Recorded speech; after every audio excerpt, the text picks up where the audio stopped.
Si vous venez de nous rejoindre, bienvenue, vous regardez Midi Ensemble. C'est l'heure donc de notre séquence Lifestyle. Ils sont tous là pour vous, nos chroniqueurs. Nous parlerons innovation immobilier, bien sûr. Gastronomie avec notre chef Pierre Lévy. On est parti.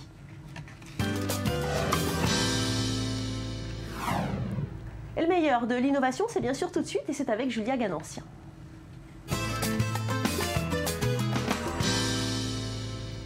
Alors Julia, bonjour, vous êtes toujours à l'affût des nouveautés en matière d'innovation. Dites-nous, qu'est-ce que vous avez aimé, qu'est-ce qui vous a plu cette semaine ?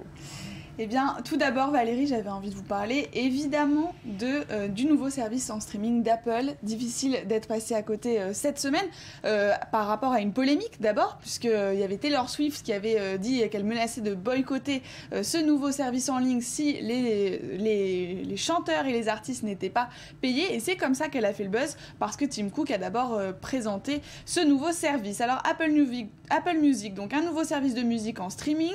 Et pour le patron d'Apple, Tim Cook, ce service va ouvrir un nouveau chapitre dans la musique, rien que ça. Alors en vrai, c'est quoi ? C'est un nouveau service qui sera payant, d'abord gratuit pendant 3 mois, puis 9,99 €, et il y a même un forfait familial, ça, ce que je trouve assez bien, dont il y a 6 personnes qui peuvent profiter de ce forfait, et c'est 14,99 €.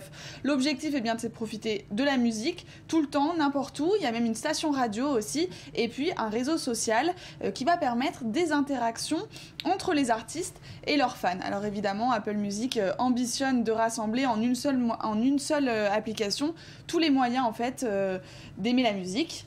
Donc on va voir ça, ça va se passer fin juin. Ça va être lancé fin juin, mais en tout cas, ça fait d'ores et déjà beaucoup de buzz. En tous les cas, ça n'est compatible, j'imagine, qu'avec des appareils Apple. Alors, en fait, il va être disponible au départ uniquement sur les appareils d'Apple, évidemment, mais une version compatible avec le système d'exploitation mobile Android, conçu par leur rival Google, et qui est utilisé par de nombreux fabricants d'appareils dans le monde, va être aussi commercialisé. Il est annoncé pour l'automne. Bon, écoutez, on va regarder ça, ce que ça va donner en tout cas dans les mois à venir, parce qu'il va falloir se faire une place avec, comme vous l'avez justement dit, toutes les applications qui existent déjà sur le marché. On va revenir. Gros challenge, parce qu'il y a déjà Spotify, j'imagine que vous utilisez déjà ce genre de choses, Spotify, Deezer.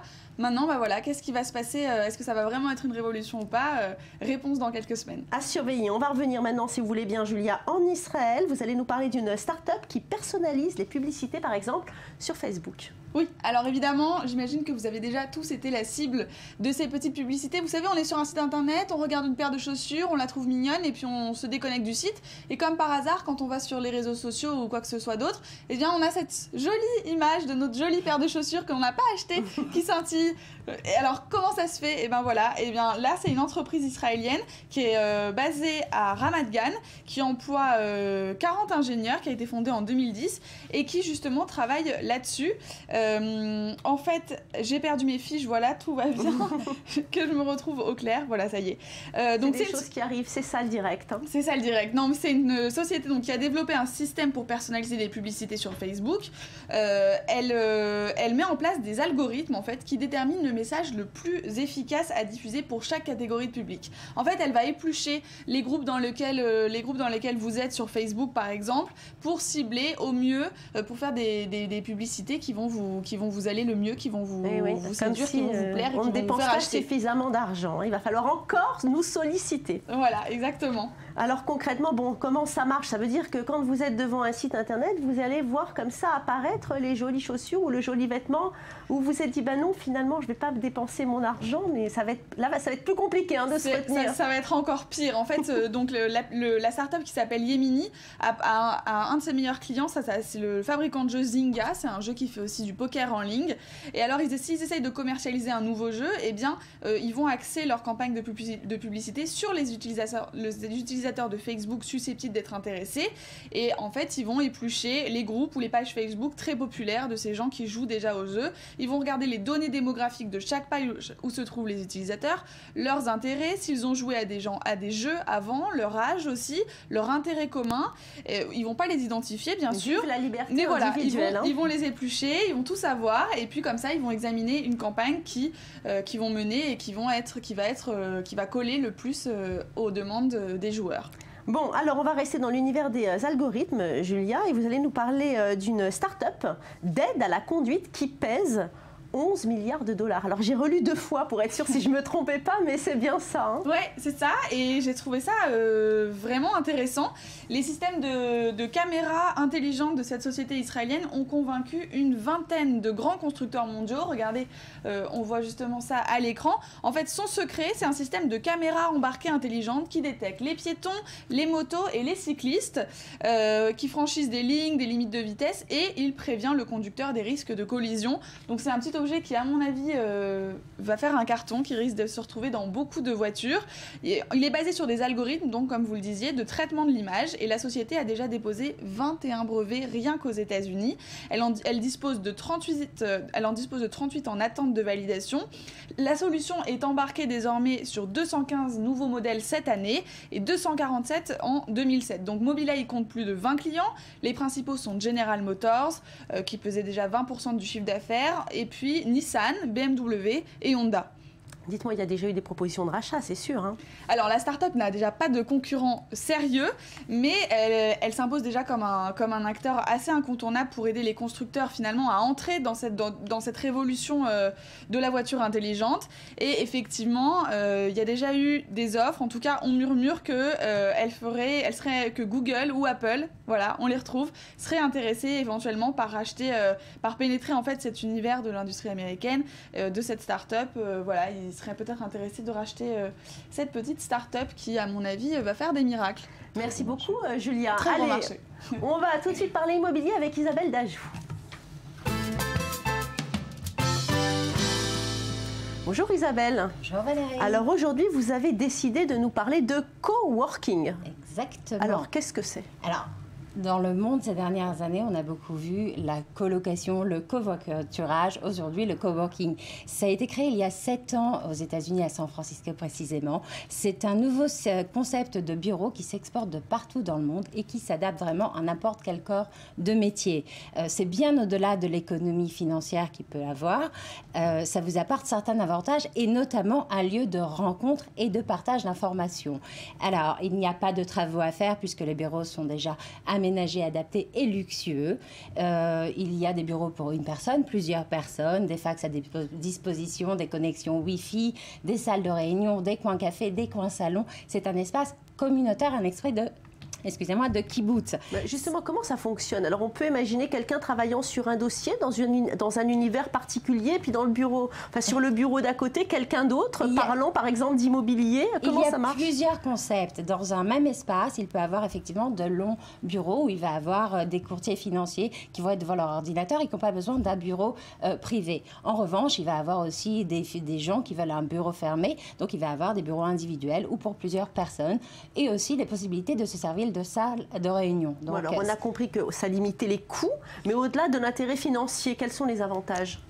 D'abord, l'avantage de partager, d'avoir la possibilité de rencontrer des gens qu'on ne rencontre pas si on est seul dans son bureau. Il y a même une possibilité de faire des échanges de clients. J'appelle ça le start-up par excellence du bureau. C'est quelque chose qui peut être adapté aussi aux nouvelles sociétés qui ont peur de prendre un grand bureau, à des étrangers qui veulent s'intégrer dans un nouveau pays et ne veulent pas s'imposer de lourdes charges parce que ça comprend... Et puis pour les jeunes entrepreneurs aussi. Tout à fait. Donc ça ajoute vraiment à les valeurs pour que les gens puissent se concentrer réellement dans leur domaine. Bon, en tout cas, en Israël, c'est très tendance et on en parle beaucoup. Et il y a un nouvel espace qui est en train de se créer. Pas n'importe où, à côté de chez vous d'ailleurs, Pierre Lévy. Exactement, j'ai vraiment eu un coup de cœur sur ce nouvel espace qui ouvrira ses portes au mois de septembre. C'est le Urban Place. C'est un endroit qui est créé par des propriétaires francophones et hormis le concept de coworking, va aussi offrir un service de secrétariat bilingue, une possibilité d'aide à la gestion. Français-anglais, français-anglais, hébreu. Donc c'est vraiment l'adaptation, trilingue, excusez-moi, l'adaptation, l'intégration et l'aide pour vraiment se consacrer uniquement dans leur domaine professionnel. Il y aura aussi une aide administrative pour enlever tous les tracas hebdomadaires. Ça, c'est vachement bien. Moi, je trouve que c'est une super initiative parce que quand on est chef d'entreprise, on a envie de se concentrer sur son savoir-faire et pas être embêté par tous les tracas administratifs, juridiques, surtout quand on arrive dans un pays étranger et enfin, pas forcément, quand on veut s'implanter dans un nouveau pays. on n'a pas toujours le savoir-faire et cette aide est à mon avis très précieuse. Et justement, quand on arrive dans un nouveau pays, Pierre Lévy, c'est aussi difficile de recruter les bonnes personnes. Donc là, le recrutement est déjà fait, Isabelle Dajou. Tout à fait, tout est déjà prêt. C'est vraiment arriver, mettre les pieds sur la table et pouvoir se concentrer uniquement dans son domaine. C'est vraiment extraordinaire. J'incite vraiment à essayer le coworking. Merci beaucoup Isabelle Dajou. Allez, on va parler maintenant gastronomie avec vous, Pierre Lévy.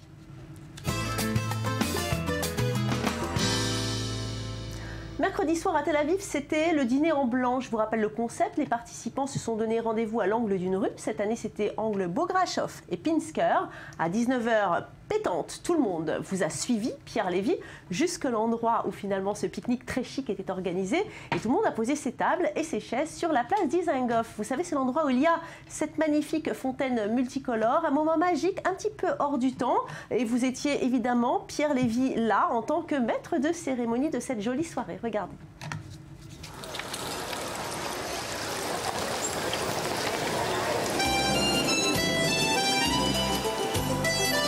Alors ça y est, c'est parti.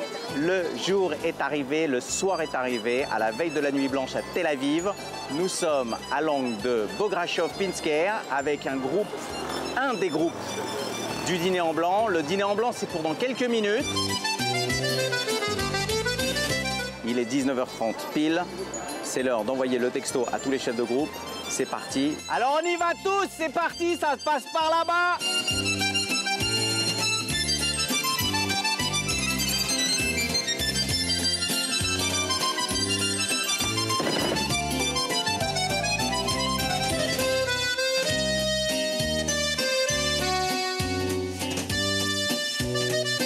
Je déclare ouvert le dîner en blanc Tel Aviv 2015.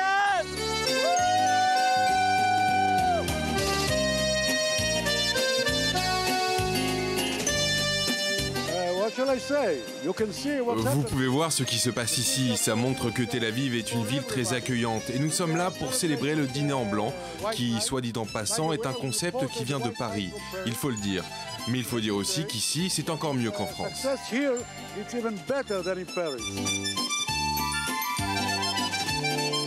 Merci beaucoup. Et ben voilà, c'est quoi le bonheur? C'est ça, le dîner en blanc Tel Aviv. Merci les amis, à la vôtre, amusez-vous bien. L'Echaim.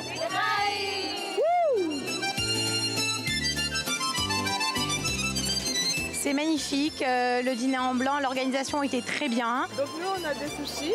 C'est génial. Parce qu'on avait commandé un panier pique-nique. D'accord, très bien.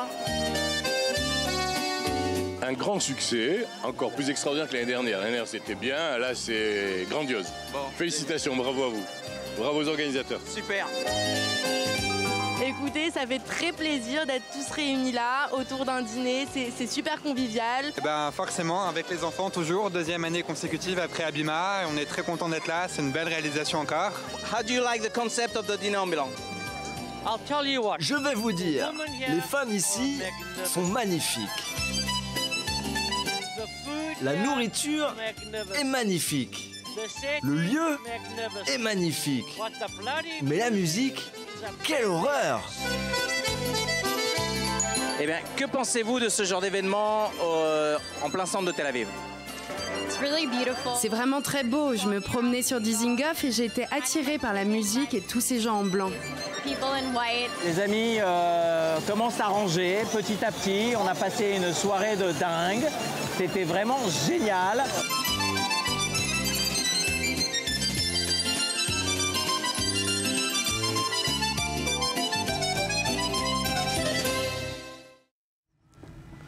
Bon, alors on vient de le voir, hein, Pierre Lévy, une très jolie soirée, beaucoup d'ambiance. Alors on l'a vu, peut-être quelques efforts à faire l'année prochaine pour la musique. Vous êtes content? Moi je suis ravi, c'était un moment exceptionnel de convivialité, de fraternité, tout le monde en blanc, tout le monde a joué le jeu. Je remercie bien évidemment toutes les personnes de la chaîne I24 qui ont participé, la mairie de Tel Aviv, tous les sponsors. C'était un moment exceptionnel. Voilà. Est-ce que c'était au-delà de vos espérances? Vous vous attendiez à ça? Parce que jusqu'à la dernière minute, c'est quand même un peu particulier. Vous ne savez pas combien il va y avoir de participants. C'est un pari. on le lance, et puis il faut jouer le pari, voilà, et puis on y va, et puis on se lance, et puis il faut y aller. Voilà. Alors par rapport au dîner en blanc auquel vous avez participé ailleurs, celui-là, il avait quoi de différent? Il était plus petit, donc plus humain. On avait la possibilité de voir tout le monde. Bon, 500 personnes, c'est déjà une belle réussite pour Israël, pour Tel Aviv. L'année dernière, on n'était que 300. Et c'était bien organisé. Hein. Et c'était sympathique. On n'a pas vraiment perdu trop de temps à voir justement les tables s'installer. Tout s'est fait, on a l'impression comme par magie. Parce que c'est une magie, tout le monde a un petit effort à faire et on crée, voilà. Alors, vous êtes venu avec un petit gâteau, je crois que vous célébrez un anniversaire, c'est bien ça? Aujourd'hui, c'est l'anniversaire de ma fille que je n'ai pas vue depuis 6 mois. Voilà. Alors voilà, en direct. Nous sommes en famille sur on est en famille. News. Voilà. Joyeux anniversaire Giliana, tu me manques, je t'embrasse et je souffle pour toi la bougie. Joyeux anniversaire de toute l'équipe de i24 News. Allez, c'est fini pour aujourd'hui. Merci de votre fidélité à Midi Ensemble. On se retrouve évidemment très vite pour de nouvelles aventures. En attendant, ne changez pas de chaîne. Restez avec nous.